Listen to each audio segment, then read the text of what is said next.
Come Saturday, I'll be back where I belong, inside a football ground. But which stadiums are on my ultimate bucket list for future trips?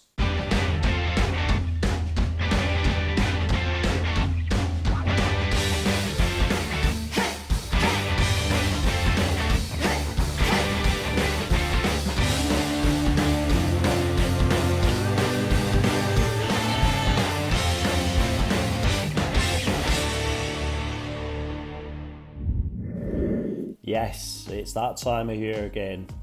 Come Saturday, proper videos will be back. No more of me just waffling on about random stuff. Back at it, back at the football, back in the grounds.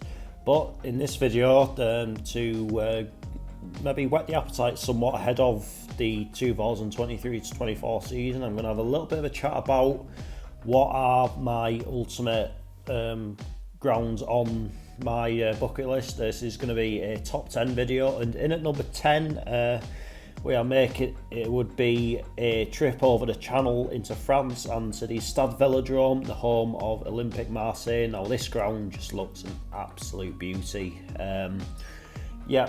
Most definitely one that I would like to visit one day in the future. And of course you've got to remember the next summer the 2024 Olympics are in France, and the Stade Velodrome has been picked as one of the venues to host Olympic football, so I'm certainly considering it, I must say. So in at number 10 is the Stade Velodrome, the home of Olympique Marseille.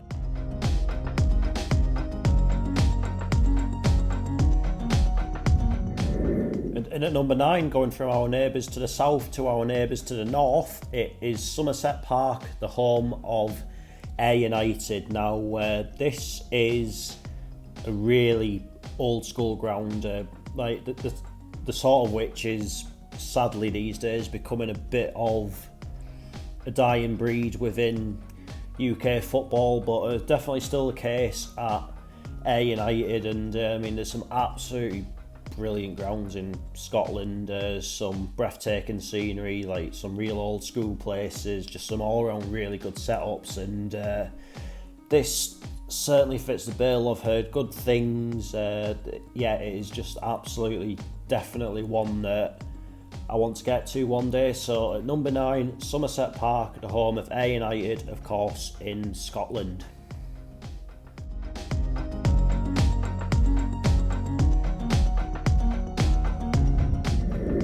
And at number 8, we're going all the way across the Atlantic and right out towards the Pacific, and it is Providence Park, the home of Portland Timbers, of course in Oregon in the United States of America. Now this sort of from various Copper 90 videos I've watched sort of through the years, and that is a unique experience. Like, you think of all the tifos that they do before the games, the fact that they have that whenever they score, there's always someone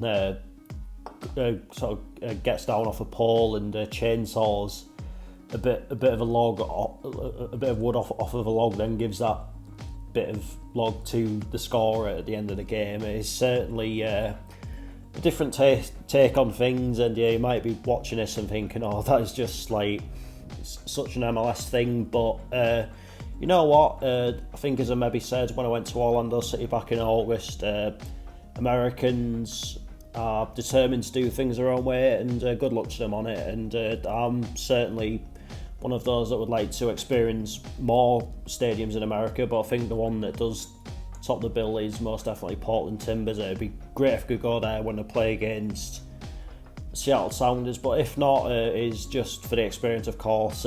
Knowing Marvel could go there and the game would finish 0-0, so I wouldn't even get to see the chainsaw thing or anything like that. But all the same, well worth its place on the list, and it does look a very tidy stadium as well.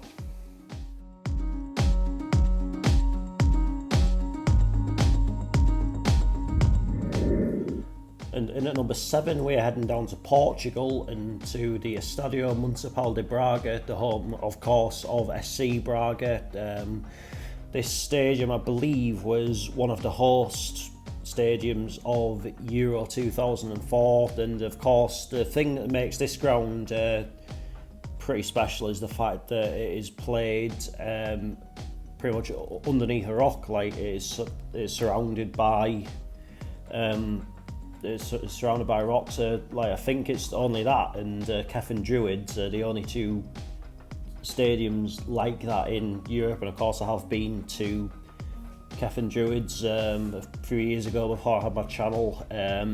So it'd be nice if one day I could get to Braga to say I've done both. And as I said, it certainly looks a pretty unique experience. I mean, I have been to Portugal on holiday before. I've never been for football, so it's a lovely country to visit. So there's certainly a fair few grounds I wouldn't mind visiting out in Portugal, but top of the list of all of them is most definitely Braga.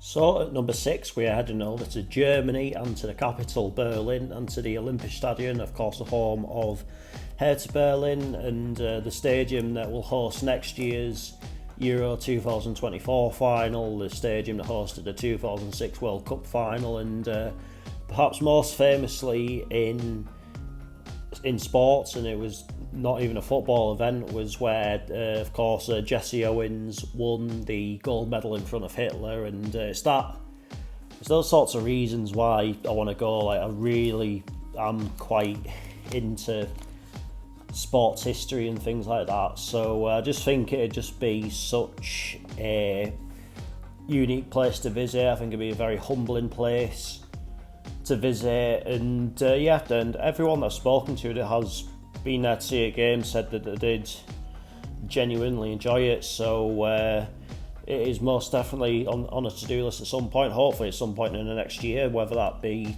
watching Hertha play or if it's a game at next year's Euros, all being well.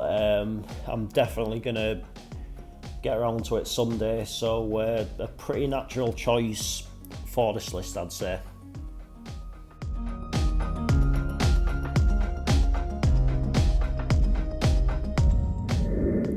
At number 5 it is a short hop over into the Netherlands, into Euroborg, the home of FC Groningen. Now you may have seen last week that FC Groningen broke my heart a little bit because they of course signed Kevin Van Veen from Motherwell, and I put out a tweet saying that like maybe a little bit tongue-in-cheek, saying I guess I'm going to have to get over to Groningen at some point, but their fans all seem to found like a lot of their fans found that, and they're essentially inviting me over almost. So I think the idea of going there really has grown on me, and it does look an absolutely superb stadium, I must say. I really enjoy going to the Netherlands. Of course, I had a great trip there in 2018. Had a great trip to Sittard this year, as you of course saw on the channel, and I believe that video is nearly 1,000 views now, so I don't tend to ask for much off you guys very often, but if you can help me out a little bit. But yeah, it's definitely a trip I want to make one day, of course, to see Super Kevin action at least one more time, and just to get the experience of it, because as I say, it looks a really nice stadium. Bit of a shame to see them get relegated this season, but I'm sure they'll be up there challenging. So if I could get to a game of theirs in the coming season, then you never know. Nothing is ever like beyond the realms of possibility, and my golden rule with ground hopping is never rule out any ground. So there's a reason why this is in this list, and it is at number 5.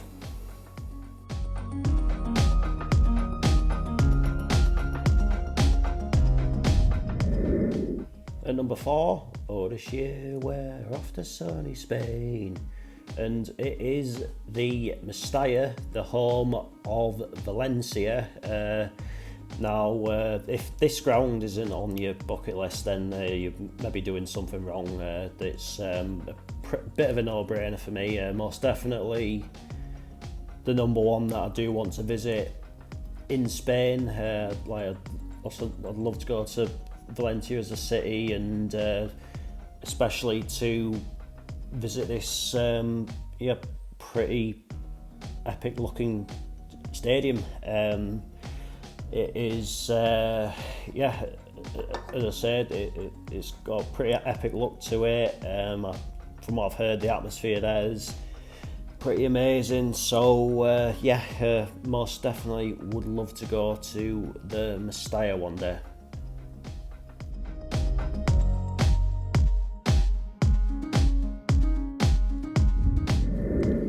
At number 3, we're heading back into Germany, into the Volkspark Stadion, the home of Hamburg. Hamburg is a city that everyone I spoke to that's been absolutely loved it, and yeah, the stadium, Hamburg Stadium, just looks something else, and it's something that I most definitely would love to experience one day. Of course, many would argue a stadium and a club that are far too big to be kicking about in Zwei Bundesliga, but they're there for a reason. Now, with Hamburg, I get there is a lot of politics behind it. Obviously, I've got San Pauli so close as well, but I'm not interested at all. I just want to experience the stadium more than anything. So yeah, that is my reasons behind Hamburg. Now, of course, another host venue for next year's Euros, and as well, still always the chance that I could get to Hamburg to watch Hamburg play in the regular season. So the options are definitely open. Obviously, it's not a stadium that's due to get knocked down or anything like that. I don't think it ever will be. So one day it is a trip that I am most definitely going to make.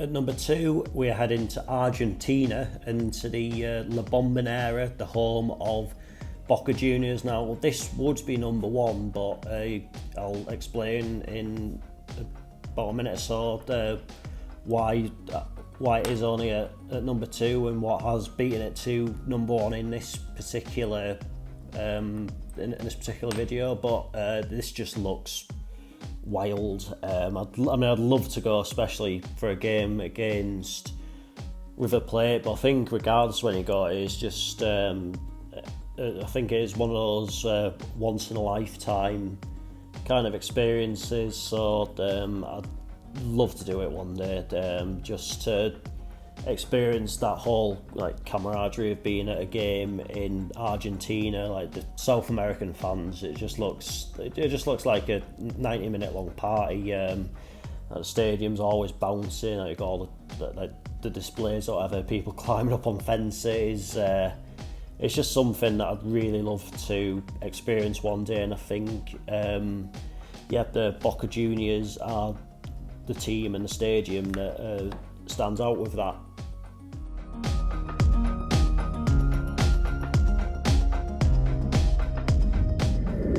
And at number 1, and I say this is only number 1 because it is on a bit of a limited time. It seems it is due to be getting knocked down maybe in the next couple of years or so, and it is of course the San Siro, the home of AC Milan and Inter Milan, or Milan and Internazionale if you prefer.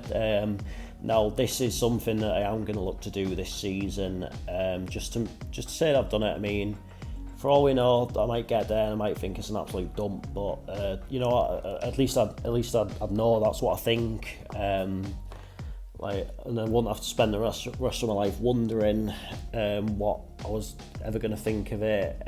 So that's why it is a number 1 at this moment. But as I said, if those weren't the circumstances, then maybe La Bombonera probably would be number 1. But until the San Siro's done, that probably will stand out as my number 1 on my bucket list.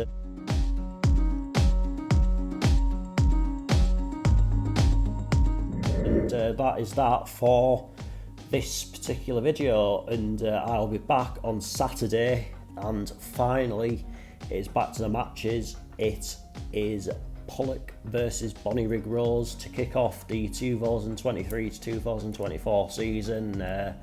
It's going to be a big year ahead for the channel. It's probably a big season ahead for myself. but I'm really excited to get the ball rolling. We're going to have ups this season, we're going to have downs, but you know the beat with this channel. I'm going to take the rough with the smooth. I'm going to show you both sides of it. I'm not going to get it right all the time, but stick with us, because the content this year is going to be a lot better than it was last season. I can tell you that for free. So the adventure starts on Saturday, but until then, take care. Cheers for watching. See you later.